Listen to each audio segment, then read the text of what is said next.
Il y a un chiffre que moi je trouve très frappant, une fois de plus, qui vient de Chine.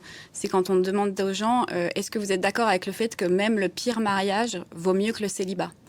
Il y a 50% des femmes dans les générations anciennes des Chinoises qui sont d'accord avec cette phrase. Aujourd'hui, chez les plus jeunes, c'est plutôt 20%. Donc voilà, moi je trouve ça frappant. Même le pire mariage, pour une femme, on sait que c'est vraiment pas une situation favorable.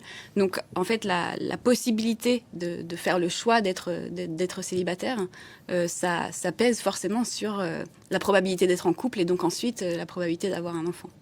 Voilà, le fait que ces générations dont on dit qu'elles sont peut-être plus centrées sur elles-mêmes que ne l'étaient leurs aïeux. Je vous vois tiquer, Gilles Pizon. Est-ce que, voilà, cette angoisse aussi, on en a largement parlé en France ces derniers mois, cette angoisse quant au futur, c'est sûr que ça aide pas à se projeter et de surcroît à se dire qu'on va se reproduire.